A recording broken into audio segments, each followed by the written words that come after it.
ये शायद थोड़े ज़्यादा हों, थोड़े कम भी हो सकते हैं और आप सोच रहे हो कि इसे कैसे बढ़ाएं। किसी ने सिखाया नहीं, स्कूल में तो बिल्कुल नहीं।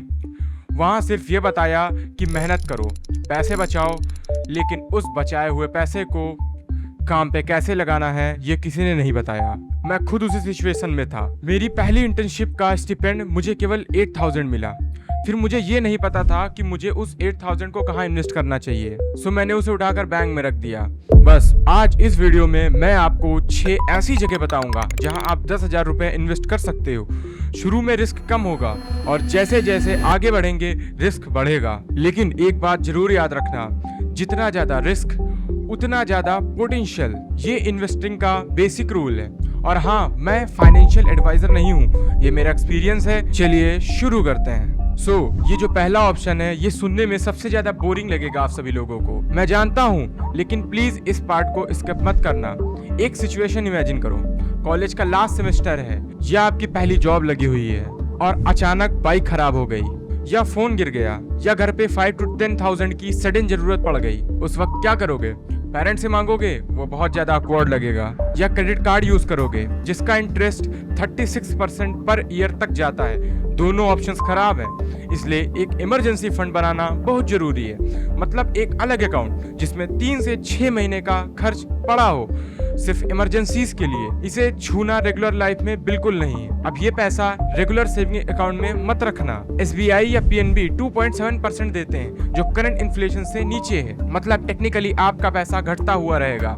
इससे बेटर ऑप्शन है कोटक 811 या IDFC फर्स्ट बैंक में 6 से 7% सेविंग इंटरेस्ट देते हैं। स्मॉल फाइनेंस बैंक जैसे इक्विटीज, जहाना बैंक 7% तक देते हैं। या एक शॉर्ट टर्म फिक्स डिपॉजिट करो, 7.5 to 8% इजीली मिल जाता है किसी भी बैंक अकाउंट पे। प्ले स्टोर से किसी भी बैंक का एक एप्लीकेशन इंस्टॉल करो, 5 मिनट में जीरो बैलेंस अकाउंट खुलता है। 10,000 डालो, भूल जाओ इमरजेंसी के लिए। अब मैं आपको इन्वेस्टमेंट का दूसरा तरीका बताने जा रहा हूँ। ये सुन के इंडियन फैमिलीज की याद आती है ना, शादी हो, फेस्टिवल हो, बेबी शावर हो, गोल्ड तो चाहिए ही चाहिए। ये हमारी कल्चर में डीप है। लेकिन फाइनेंशियल सेंस में गोल्ड क्यों खरीदें? सीधी बात, 2000 में जिसने 10,000 का गोल्ड रखा था, आज उसकी वैल्यू रफली 65,000 के आसपास है। कुछ नहीं किया, सिर्फ रखा। वैल्यू क्यों बढ़ी? क्योंकि रुपए की परचेजिंग पावर घटती गई इन्फ्लेशन की वजह से। जो चीज 2000 में 100 रुपए की थी, आज 450 से 500 रुपए की है। गोल्ड उस इफेक्ट से प्रोटेक्ट करता है। लेकिन फिजिकल गोल्ड मत खरीदना। ज्वेलरी में मेकिंग चार्ज एक्स्ट्रा है, कॉइन्स में स्टोरेज प्रॉब्लम, सेफ्टी रिस्क अलग से। सबसे समझदार ऑप्शन ये है कि सोवेरियन गोल्ड बॉन्ड खरीदिए। RBI इशू करता है इसे। इसमें फिजिकल गोल्ड रखने की जरूरत नहीं है। 2.5% एक्स्ट्रा इंटरेस्ट मिलता है हर साल और 8 साल बाद मैच्योरिटी पे कैपिटल गेन टैक्स बिल्कुल 0 होता है। ये एक बड़ा फायदा है जो बहुत लोग नहीं जानते। ग्रो या जेरोदा पे नेक्स्ट SGB ट्रांस में अप्लाई कर सकते हो या NSE पे गोल्ड ETF खरीद सकते हो। गोल्ड भी सर्च करो। गोल्ड सिर्फ प्रोटेक्शन के लिए है, एक्सप्लोसिव ग्रोथ के लिए नहीं। पोर्टफोलियो में 10 से 15% रखना ठीक है। निफ्टी 50 इंडेक्स फंड, गाइस ये मेरा पर्सनल फेवरेट ऑप्शन है। अगर इस पूरी वीडियो से सिर्फ एक चीज लेके जाओ तो ये होनी चाहिए। सिंपल समझो, इमेजिन करो एक टिफिन बॉक्स है जिसमें इंडिया की टॉप 50 कंपनी के शेयर्स हैं, जैसे Reliance, TCS, Infosys, HDFC bank, Bajaj finance, Wipro. ये सब सुने सुनाए नाम है। सब एक साथ एक जगह। एक कंपनी खराब चली तो दूसरी कवर कर लेती है। आपका रिस्क ऑटोमेटिकली स्प्रेड हो जाता है। और नंबर्स की बात करें, अगर आपने 20 साल पहले 10,000 रुपए निफ्टी 50 में लगाए होते और टच नहीं किए होते तो आज वो रफली 1.5 लाख के ऊपर होते। कोई एक्सपर्ट नहीं था, कोई स्पेशल नॉलेज नहीं थी, सिर्फ पैसा लगाओ और भूल जाओ।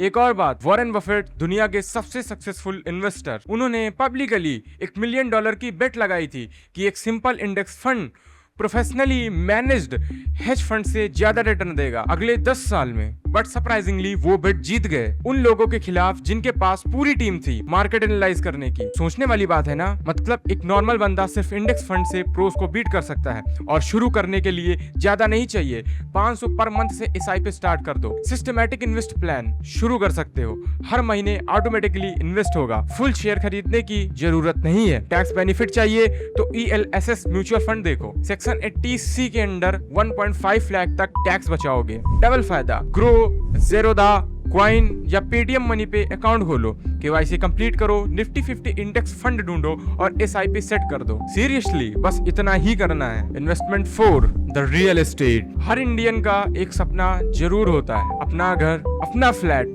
लेकिन 10,000 में फ्लैट नहीं मिलता, आप सब लोगों को भी पता है। रियल एस्टेट इन्वेस्टमेंट ट्रस्ट ऐसे समझो, 3,000 लोगों ने मिलकर 10-10 हजार एक जगह लगाए, टोटल 3 करोड़ इकट्ठे हो गए। उस पैसे से एक बड़ी कॉमर्शियल बिल्डिंग खरीदी, बेंगलुरु का कोई आईटी ऑफिस या दिल्ली का कोई मॉल, रेंट आता है, वो सब लोगों में डिवाइड होता है। आप भी उस बिल्डिंग के एक छोटे हिस्से के ओनर हो। इंडिया में अभी 4 लिस्टेड रीट्स हैं, Embassy REITs, Mindspace REITs, Brookfield REIT और नेक्सस सेलेक्ट ट्रस्ट। ये मेनली प्रीमियम ऑफिसेज और मॉल्स में इन्वेस्ट करते हैं, जहां बड़ी कंपनीज रेंट पे बैठी हैं। लॉ के अकॉर्डिंग इन्हें 90% प्रॉफिट इन्वेस्टर को देना पड़ता है, डिविडेंड के फॉर्म में। एवरेज रिटर्न हिस्टोरिकली 8 से 10% पर ईयर रहा है और कुछ केसेस में ज्यादा भी। ये बिल्कुल स्टॉक की तरह एनएससी पे अवेलेबल है। जीरोधा या ग्रो पे जाओ, रीट सर्च करो, खरीद लो। बस घर खरीदना अभी नहीं हो सकता तो कोई बात नहीं, रीट से रियल एस्टेट का फायदा फिर भी ले सकते हो। Investment number 5, individual stock. Investment number 5, individual stocks. अब गेम थोड़ा अलग हो जाता है। इंडिविजुअल स्टॉक, यहाँ रिस्क भी ज्यादा है और रिवार्ड का पोटेंशियल भी ज्यादा है। सही कंपनी पिक की तो बात अलग है, गलत पिक की तो पैसा भी जा सकता है। स्टॉक चुनने के लिए फंडामेंटल एनालिसिस करते हैं, मतलब कंपनी के फाइनेंशियल स्टेटमेंट देखते हैं, मैनेजमेंट कैसी है, मार्केट में उसकी पोजीशन क्या है। अब एक इंटरेस्टिंग बात, रिसर्च में ये पाया गया है कि रैंडमली चूज किए गए स्टॉक्स ने काफी बार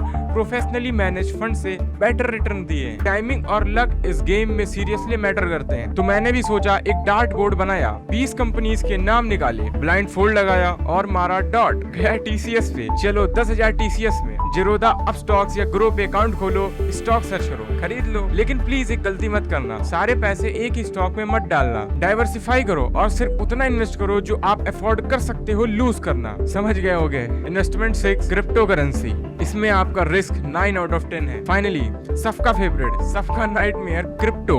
अगर आपने 2015 में 7,000 के बिटकॉइन खरीद लिए होते तो आज उसकी वैल्यू 35 से 40 लाख के आसपास होती। सोच के अच्छा लगता है ना? लेकिन अगर आपने 2017 के पीक पे 10,000 लगाए तो 2018 में सिर्फ 1,500 बचे होते। 85% का लॉस। एक साल में इतना वोलेटाइल। बिटकॉइन ब्लॉकचेन पे बेस्ड है, कोई गवर्नमेंट कंट्रोल नहीं करती, इसमें सप्लाई फिक्स्ड है, तो इन्फ्लेशन टेक्निकली इम्पॉसिबल है इस करेंसी में। यही चीज लोगों को अट्रैक्ट करती है। इंडिया में कॉइन डीसीएक्स, वॉजिरेक्स या कॉइन स्विच से बिटकॉइन खरीद सकते हो। अकाउंट खोलना सिंपल है, लेकिन एक चीज जो बहुत लोग इग्नोर करते हैं, इंडिया में क्रिप्टो गेम्स पे 30% फ्लैट टैक्स लगता है, जो कि बहुत ज्यादा है। कोई एग्जेम्पशन नहीं, हर ट्रांजेक्शन पे टीडीएस अलग, जो कि बहुत सर दुखाता है। तो रिटर्न्स कैलकुलेट करते वक्त ये फैक्टर करना बहुत जरूरी है। मेरी एक दिल से हॉनेस्ट एडवाइस जरूर लेके जाना, क्रिप्टो में सिर्फ उतना डालो जितना आप पैसे भूल सकते हो। बिगनर्स के लिए ये सबसे लास्ट प्रायोरिटी होनी चाहिए। पहले बाकी ऑप्शन एक्सप्लोर करो, देन फिर क्रिप्टो के अंदर एंटर करो। आपका सबसे लास्ट ऑप्शन क्रिप्टो होना चाहिए। तो गाइस, ये थे 10,000 इन्वेस्ट करने के 6 ब्रांड न्यू तरीके। रिस्क के ऑर्डर में पहले emergency saving, risk 1 out of 10, फिर गोल्ड और SGB, risk 2 out of 10, Nifty 50 index fund, risk 3 out of 10। और ये वो ऑप्शंस हैं जहां मैं पर्सनली शुरू करता हूं। REIT, risk 3 out of 10, individual stock, risk 6.5 out of 10 और क्रिप्टो रिस्क 9 आउट ऑफ 10। मेरी एक चीज हॉनेस्टली कहनी है, मुझे एक चीज हॉनेस्टली कहनी है, अगर आप अभी 20s में हो और पहली बार इन्वेस्ट कर रहे हो तो निफ्टी 50 इंडेक्स फंड में एसआईपी लगाओ। 500 पर मंथ से शुरू करो, सिर्फ शुरू करो। कंसिस्टेंसी टाइम के साथ मैजिक करता है। अगर ये वीडियो हेल्पफुल लगा तो लाइक करो, इसे और लोगों तक पहुंचाने में सीरियसली फर्क पड़ता है। और नीचे कमेंट में बताओ आपने अभी तक इन्वेस्टिंग शुरू की है या नहीं, और अगर नहीं तो क्यों रुके हो ब्रदर। मिलते हैं नेक्स्ट वीडियो में।